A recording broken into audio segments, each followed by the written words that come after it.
Hello guys, நீங்க பார்க்குறது Tamil anime and நான் தான் உங்க சென்பாய்.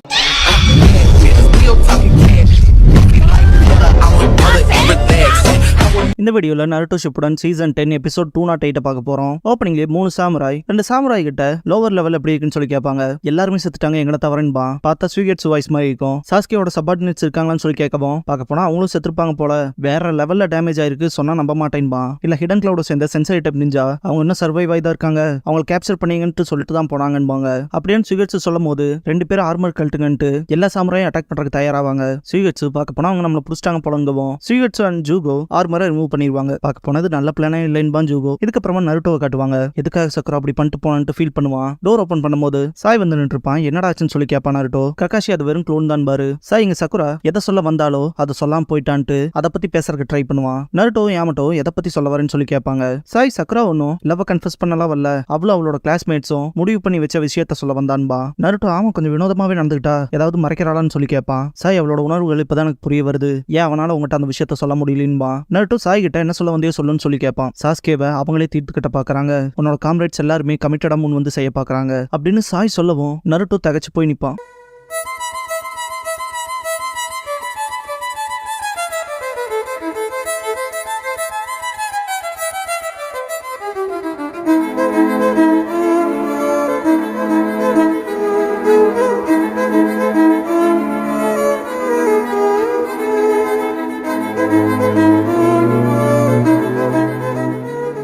ஓப்பனிங் சாங் முடிஞ்சதுக்கு அப்புறமா ஆஸ் ஒன்ஸ் ஃப்ரெண்ட் அப்படிங்கிற இந்த எபிசோடோட டைட்டில் போட்டு ஸ்டார்ட் பண்றாங்க. சாய் உன்னோட காம்ரேட்ஸ் எல்லாருமே அடுத்த நகருக்கு தயாரா இருக்காங்க. சாஸ்கே கதையை அவங்களே பாத்துக்க போறதா இருக்காங்கன்பா. நருட்டோ சக்குராவுமா சக்குரா அதை ஏத்துக்கிட்டாளா? சக்குரா சாஸ்கே எவ்வளவு லவ் பண்றா தெரியுமா? இதுக்கான வாய்ப்பு இல்ல, சக்குரா அப்படி பண்ண மாட்டான்பா. நருட்டோ சாய் அக்காட்சுகி கிராமத்தை அட்டாக் பண்ணதுக்கு அப்புறமா கிராமத்தை சேர்ந்தவங்க சாஸ்கேவை அக்செப்ட் பண்ண மாட்டாங்க. ஈவன் அவன் அக்காட்சுகி சப்போர்ட் பண்ணாம இருந்தாலும்பா. நருட்டோ கையெடுக்கவும் சக்குரா ஒன்னும் முட்டாள் இல்ல, அவளுக்கு இந்த டிஃபிகல்ட்டான சிச்சுவேஷன் என்னங்கிறது புரிய அளவுக்கு இருக்கா, அதனாலதான் இவ்வளவு தூரம் டிராவல் பண்ணி பர்சனலா உங்ககிட்ட சொல்லணும்னு வந்தா அப்படின்னு சாய் சொல்லவும் ககாஷி பெருமூச்சு விடுவாரு. நருட்டோ அப்புறம் எதுக்காக வந்தோன்னா என்கிட்ட உண்மையை சொல்லின்னு சொல்லி கேட்பான். ககாஷி அது எப்படி முடியும் நருட்டோ, இதனால நீ எவ்வளவு காயப்படுவீனா அவளுக்கு தெரியும்லன்பாரு. ஆனா இருந்தாலும் நருட்டோ சொல்ல வரும்போது சாய் சக்குரா சாஸ்கேவை கிவ் அப் பண்ணிட்டு உன் மேல காதலுக்காக சொன்னதுக்கு காரணமே அவளுக்காக நீ பண்ணி கொடுத்த அந்த சத்தியம், அந்த பர்டனை போக்குறதுக்காக தான்பா. சக்குரா லைஃப் டைம் ரிக்வெஸ்ட்னு சொல்லி சாஸ்கேவை எப்படியாவது திருப்பி கூட்டிட்டு வான்னு சொல்லியிருப்பா இல்லையா, அந்த பிளாஷ்பேக்கை காட்டுவாங்க. இப்போ நீ அவனை ரெஸ்கியூ பண்ற நோக்கத்துல தானே இருக்குன்ட்டு சாய், அதனாலதான் அவங்ககிட்ட உண்மையை சொல்ல, அவ உன்னோட உணர்வுகளை மதிக்கிறா, அதனாலதான். இன்ஃபேக்ட் நீ இப்படிதான் பேசுவேன்னு கூட அவளுக்கு தெரிஞ்சிருக்கலாம். ஆக்சுவலா சக்குரா சத்தியம் வாங்கி இருந்தா உங்ககிட்ட உண்மையை சொல்லக்கூடாதுன்னு, அவளே உங்கள்கிட்ட பேசிக்கிறேன்னு சொன்னா அது அவளோட கடமை நான்பா.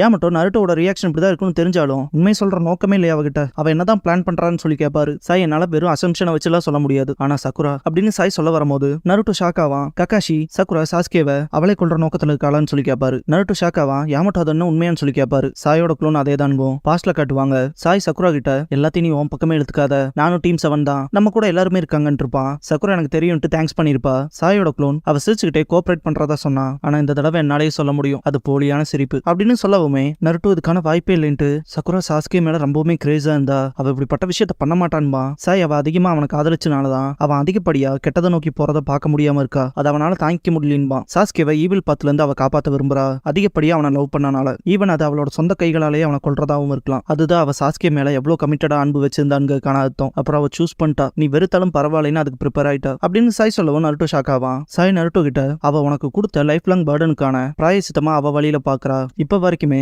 சக்குரா உன்னையே நம்பி இருக்கதான் ஃபீல் பண்றா, இந்த தடவை எல்லாத்தையும் தனியே செய்யணும்னு பாக்குறான்பா. நருட்டோ சாய் கிட்ட எதுக்காக சாய் இதெல்லாம் என்கிட்ட சொல்றேன்னு சொல்லி கேட்பான். சாய் சக்குரா கிட்ட சொல்லியிருப்பான்ல சாஸ்கே தான் நருட்டோட வேதனைக்கான காரணம்னு, அதுல நீயும் ஒரு பாட்டுன்னு இருப்பான் சக்குரா கிட்ட. அதை திங்க் பண்ண சாய் சக்குராவை பிளேம் பண்ணி இப்படிப்பட்ட சிச்சுவேஷனுக்கு கொண்டு வந்ததே நான் தான்பா, அதனால அதுல என் பங்கும் இருக்கு, அதனாலதான் உங்கள்கிட்ட சொன்னேன், சக்குராவை அப்படியே விட முடியாதுல, அதுன்னு மட்டும் இல்லாம நானும் டீம் 7ல ஒரு மெம்பர் தானன்பா. நருட்டோ அப்படியேங்கவும் ககாஷி மனசுல இவ்வளவு விஷயத்த கேட்கறது மூலமா கொந்தளிப்பான்னு நினைக்கிறான்ட்டு இப்ப இருக்க கேள்வியே அடுத்து என்ன பண்ண போறாங்க தான் பாரு. நருட்டோ டீம் 7 போட்டோ எடுத்திருப்பாங்க இல்லையா, அது மொத்தமா உடஞ்சு செதற மாதிரி திங்க் பண்ணி பாப்பான். இந்த இடத்துக்கு காரா காங்குரோன் டெமாரி வந்திருப்பாங்க. டெமாரி முக்கியமான விஷயம் எல்லாருமே கவனமா கேட்டுக்கங்க, ஃபைக்காகி சமிட்ல என்ன நடந்துச்சுங்கிற விஷயத்த சொல்லணும்பா. இதுக்கப்புறமா டான்சோ அண்ட் அவனோட சபார்டினேட்ஸை காட்டுவாங்க. முன்னாடி பேப்பர் பாம் கட்டின குனாய் வந்து அடிக்கும், பின்னாடி மாதரா இருப்பான். பார்த்து ரொம்ப நாளாச்சு டான்சோ. உச்சிகா இன்சிடென்ட்க்கு அப்புறம் இப்பதானே பாக்குறான்பா. அந்த பேப்பர் பாம் வெடிக்கும். டான்சோ அவன் கையில அந்த ஸ்டிக்கை கீழே போட்டு டோருனி என்ன கவர் பண்ணிக்கங்கன்ட்டு அவனை நீங்க கவனிச்சுக்கங்க, நான் என் வலது கையில இருக்க சீலை ரிமூவ் பண்றேன்பா. மாதரா எங்கூட சண்டை போடுற நோக்கத்துல இருக்கேன்னு சொல்லி கேட்பான். மாதராவோட எபிலிட்டிங்கிறது லிமிட்லெஸ்ஸா இருக்கும், கவனமா இருங்கன்னு ஃபூ டோர்னே கிட்ட டான்சோ. ஃபூ ரெண்டு பேருமே சேர்ந்து அட்டாக் பண்ணலான்னு டோர்னே கிட்ட புரிஞ்சுதுங்கவும் ரெண்டு பேருமே அட்டாக் பண்ண போவாங்க. டோர்னே குனாயை வச்சு அடிப்பான். மாதரா பின்னாடி வரவும் ஃபூ மைண்ட் டிரான்ஸ்ஃபர் ஜுட்ஸ் பண்ணுவான். மாதரா மறைஞ்சிருப்பான். ஃபூ அவன் பில்லரோட இங்க மறைஞ்சிட்டான், பார்க்க போனா அவனால ஆப்ஜெக்ட்ஸ்குள்ள பூந்து போக முடியும் போலன்பான். டோர்னே பார்க்க முடியலனாலும் அவனோட சக்கராவை சென்ஸ் பண்ண முடியலன்னு சொல்லி கேட்பான். ஃபூ அவன் கம்ப்ளீட்டா போயிட்டான்ட்டு இருக்கும்போது மாதராவோட சக்கராவை சென்ஸ் பண்ணிட்டு பின்னாடி வரவும் பிளேட வச்சு வெட்ட பார்ப்பான். அது அவனுக்குள்ள பூந்து போகும். ஃபூவோட கையை பிடிக்கவும் டோர்னே குனாயை வச்சு அடிப்பான். மாதராவை தாண்டி போகவும் ஃபூ அடிச்சுட்டு பின்னாடி போயிருப்பான். சென்சரி டைப் மைண்ட் டிரான்ஸ்ஃபர் எபிலிட்டியோடவா நீ யாமனாக்கா கிளான சேர்ந்தவன் தானு சொல்லி கேட்பான் மாதரா. ஃபூ டோர்னே பக்கத்துல வரவும் டோர்னே அவனோட உடம்ப டிமெட்டீரியலைஸ் பண்றான். அட்டாக் நடக்கும்போது அந்த ஆப்ஜெக்ட் அவனை தொடாத மாதிரி பாத்துக்கிறான்பா, டேஞ்சிபிளா இருக்கான்ட்டு. ஃபூ அவன் என்னதான் அந்த ஒரு விஷயத்த பண்ணாலும் ஒரு பொருளை தொடரணும்னு முடிவு பண்ணிட்டானா அவனோட உடம்பு நார்மலா இருது, அதனால அவன் நம்மள திரும்பி தாக்குறப்பதான் நம்ம எய்ம் பண்ணணும்பா. மாதரா நல்லாவே அனலைஸ் பண்றீங்களேன்பா. டோர்னே ஃபூ பக்கத்துல வந்துட்டு கவுண்டர் அட்டாக் பண்றதுக்கான டைம் பர்ஃபெக்டா இருக்கணும், ஒருத்தருக்கு அடுத்து ஒருத்தர்னு அட்டாக் வைக்கலாம். செகண்ட் ஸ்டேஜ்ல மாட்டுவான்பா, ஃபர்ஸ்ட் ஸ்டேஜ்ங்கிறது டிவர்ஷனா இருக்கணும்பா. அவனோட புரிய நான் மாட்டிக்கிறேன்பா. ஃபூ ஆல்ரெடி என்னோட மைண்ட் டிரான்ஸ்ஃபர் ஜுட்சுவை பத்தி அவனுக்கு தெரியும், இப்போதைக்கு ஆன் ஜுட்சுவை நம்பிதான் இருக்குன்பா. டோர்னே புரிஞ்சு வச்சுட்டு அவனோட கைகள்ல இருக்க கிளவுஸை கடிச்சு ரிமூவ் பண்ணுவான். மாதரா அந்த டெக்னிக்கான்ட்டு பார்த்துட்டு இருக்கும் போது டான்சோவை காட்டுவாங்க, இன்னுமே அந்த சீலை ரிமூவ் பண்ணிட்டு தான் இருப்பான். டோர்னே கிட்ட அந்த ஜுட்சுவை யூஸ் பண்ணுன்பா. ஃபூ மாதராவை அட்டாக் பண்ண போகும்போது பெனட்ரேட் ஆயிருக்கும். மாதரா பின்பக்கமா வந்து குத்த போவான். ஓகே சால்டிஃபை பண்ணிட்டான்ட்டு டோர்னே பஞ்ச் பண்ண போவான். மாதராவை தாண்டி போய் ஃபூவோட கையில பட்டுரும். ஃபூவோட கையே மொத்தமா அஃபெக்ட் ஆன மாதிரி இருக்கும். அவன் அட்டாக் பண்ற மாதிரி நடிச்சிருக்கான், நாங்க ஏமாந்துட்டோன்ட்டு கடுப்பாம டோர்னே. மாதரா ஷரிங்கனை யூஸ் பண்ணி பார்த்துட்டு சக்கரால கலக்கிற ஜுட்சு செல்ஸ் அழிக்குதான்ட்டு பாப்பான். ரொம்ப தொல்லையா இருக்கும்லன்பா. டோர்னே மன்னிப்பு கேட்டு அதை நான் கிளியர் பண்றேன்ட்டு ஈவன் ஃபூவோட கையும் கூட பிடிக்காம அந்த துணியில கவரா இருக்க மாதிரி தான் கையை தூக்கி மேல வச்சுட்டு ஜஸ்ட் டோர்னே அவனோட ஃபிங்கர் டிப்ல இருந்து எல்லாத்தையுமே ரிமூவ் பண்ணுவான். மாதரா அது ஒன்னும் சக்கரா இல்லைன்ட்டு நானோ சைஸ்டு வேனம் பீட்டில்ஸான்ட்டு பாப்பான். பார்க்க போனா பாக்டீரியா மாதிரி தொடர்றது மூலமா இன்செக்ட்ஸ் அந்த உடம்புக்குள்ள போய் செல்ஸ் முழுங்குது இல்லையான்னு சொல்லி கேட்பான். இதை பத்தி கேள்விப்பட்டிருக்கேன், ஹிடன் நின்ஜுட்சு தெரிஞ்ச அப்ராமிக்லான சேர்ந்தவன் தானே நீ. அந்த இன்செக்ட்ஸை தாங்குற இம்யூனிட்டி இருக்க, கண்டிப்பா நீ சீக்கிரம் அப்ராமையோட பையனா தான் இருக்கணும். யோசிச்சு பார்த்தா ஃபவுண்டேஷன்ல இருக்க டான்சோ உன் கூட நல்ல சபார்டினேட்ஸாவே கூட்டிட்டு வந்திருக்கேன்ட்டு வேனிஷ் ஆவா மாதரா. ஃபூ டோர்னே கிட்ட மன்னிப்பு கேட்பான். டோர்னே அவன் அப்பர் பாடியில வேர் பண்ணிக்க எல்லா க்ளோஸையுமே ரிமூவ் பண்ணுவான். இது ரிலாக்ஸ் பண்றதுக்கான நேரம் இல்ல, அவன் எங்க இருந்து அட்டாக் பண்றாங்கிற லொகேஷனை மட்டும் சென்ஸ் பண்ணி சொல்லுன்பான். அடுத்த தடவை அவனை பிடிச்ச தீர்வன்கும் போது உடம்பு பூராமே பாத்தீங்கன்னா வயலட் கலர்ல இருக்கும். மாதரா டோர்னேக்கு பின்னாடி வந்து மொத்தமா அவனை டிரான்ஸ்போர்ட் பண்ணிருப்பான். இதை பார்த்துட்டு அடைச்சான்ட்டு ஃபூ மனசுக்குள்ள டோர்னேவை மொத்தமா எடுத்துக்கிட்டான்னு திங்க் பண்ணுவான். வேனம் பிட்டில்ஸ்னால என்னோட வலது கை பாதிக்கப்பட்டுருச்சுன்ட்டு மாதரா சிம்பிளா அவனோட கையை பிச்சு வீசிடுவான். வீசவும் ஃபூ குனிவான். மாதரா அடியில இருந்து வந்துட்டு நீ தான் அடுத்துன்பான். மொத்தமா அவனையும் டிரான்ஸ்போர்ட் பண்ணிருப்பான். டான்சோ பார்க்கவும் மறந்துடுவான். காசேகாகே சைட்ல இருந்து எல்லா விஷயத்தையுமே எக்ஸ்பிளைன் பண்ணி முடிச்சிருப்பாங்க. யாமட்டோ அப்படின்னா சமிட்ல இவ்வளவு சலசலப்பு ஏற்பட்டிருக்கா, ஆனா டான்சோ அப்படின்ட்டு கக்காஷியை பார்க்கவும் கக்காஷி இங்க பாரு ஹொக்காகே ஆகணுங்கிற ஆர்வம்லாம் என்கிட்ட இல்ல, இதே விருப்பப்பட்டாலும் கூட ஃபர்ஸ்ட் நான் வில்லேஜுக்கு போய் இதை பத்தில கலந்து பேசி ஆகணும் பாரு. டெமாரி மாதரா நம்ம மேல போர் தொடுக்கிறதா சொல்லியிருக்கான், நம்ம கிட்ட நேரம்லாம் கிடையாதுன்பா. யாமட்டோ ஃபர்ஸ்ட் எல்லாத்துக்கிட்டையும் கலந்து பேசி நீங்க ஹொக்காகே ஆகிறக்கான அப்ரூவல் வாங்கிடலாம், ஆனா டிலே பண்ணோம்னா அக்காட்சுக்கிக்கும் மாதராக்கும் அதுவே அட்வான்டேஜா போயிடும். ஸ்லோவா ரெஸ்பான்ஸ் பண்றது மூலமா நிலம கூட மோசமாகலான்னு பாரு. கக்காஷி நீ சொல்றதும் செய்தான்ட்டு தேங்க்ஸ் பண்ணுவாரு. நருட்டோ சமசோகத்துல இருப்பான். யாமட்டோ அப்புறம் சாஸ்கே சமிட்ல எதுக்கு போய் அட்டாக் பண்ணான்னு சொல்லுவாரு, பெருமூச்சு விடுவாரு. காரா நருட்டோ கிட்ட 8 tails and 9 tails பாதுகாக்கிறதுக்கான வார்தாது பார்க்க போனா ஒன்ன ஷினோபி வேர்ல்டோட நன்மைக்காக காசேகாகேவா கண்டிப்பா நான் அவனை பாதுகாத்தே தீருவேன். அப்புறம் சாஸ்கே அக்காட்சுக்கியோட சபார்டினேட்டா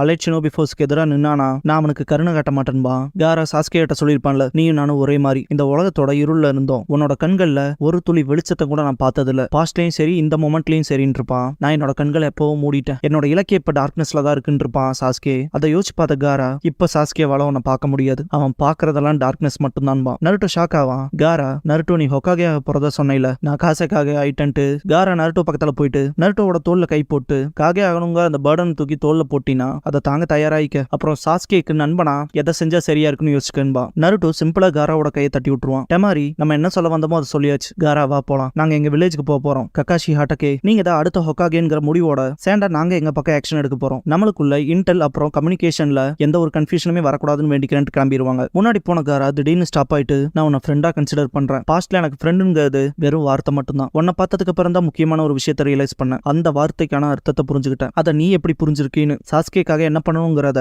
நல்லா யோசிச்சுட்டு கிளம்பிடுவான். வாங்க போலான்ட்டு யாமட்டோ நருட்டோன்ட்டு பக்கத்தால வரவும் அதை அவனே தான் கண்டுபிடிச்சானு பாரு கக்காஷி. இதுக்கப்புறமா வேற டைமென்ஷன்ல இருக்க சாஸ்கே அண்ட் காரினை காட்டுவாங்க. காரின் இந்த டார்க்கான இடத்துல நான் சாஸ்கேவோட தனியா இருக்கேன், என் உடம்புல ஏற்படுற எல்லா ஜெயுமே தடுத்துட்டு உன்னை கேர் பண்ணிக்கிறேன், சாஸ்கே சீக்கிரம் எந்திரிச்சு சரியாயிருன்பா ட்ரீட் பண்ணிட்டு கண்ணாடி அட்ஜஸ்ட் பண்ணிட்டு பார்க்கவும் சாஸ்கே முடிச்சிருப்பான். நீ இப்போ ஓகேவா சாஸ்கேன்னு சொல்லி கேப்பா. காரின் மனசுக்குள்ள இன்னும் மோசமா தான் இருக்கான் மார்லிங்க மாதிரி திங்க் பண்ணுவா. சாஸ்கேவோட ஃபேஸை பார்த்துட்டு ஆனா இருந்தாலுமே சிம் பண்ணுவா. மாதரா இந்த இடத்துக்கு வந்துட்டு பயப்படாத ஆல் ரைட்டு, இப்ப நம்ம ஒரு இடத்துக்கு போய் ஆகணும், வெளியே உனக்காக ஒரு பரிசு காத்துக்கிட்டு இருக்குன்பா. டான்சோ இருக்க இடத்துக்கு சாஸ்கே காரினை டிரான்ஸ்போர்ட் பண்ணிட்டு மாதராவும் இந்த இடத்துக்கு வந்து நிப்பான். சாஸ்கே ஷரிங்கான யூஸ் பண்ணுவான். டான்சோ நீ சாஸ்கே உச்சியா தானு கேட்பான். மாதரா காரின் கிட்ட விலகி போயிரு, இந்த சண்டையில இன்வால்வ் ஆனேனே செத்துருவன்பா. காரின் ஓடவும் மாதரா பின்னாடி போயிருவான். பர்ஃபெக்ட் டான்சோ அவனோட ரைட் ஆர்ம்ல இருக்க சீலை ரிமூவ் பண்ணிருப்பான். டான்சோ சாஸ்கேன் மாதரா கிட்ட கவனமா கேட்டுக்கங்க, உங்க 2 பேர்த்தோட ஷரிங்கானை எடுத்துக்கிட்டு அதை என் கலெக்ஷன்ல சேர்த்த போறேன்பா. டான்சோவோட வலது கையில பார்த்தா ஏகப்பட்ட ஷரிங்கான்ஸ் இருக்கும்.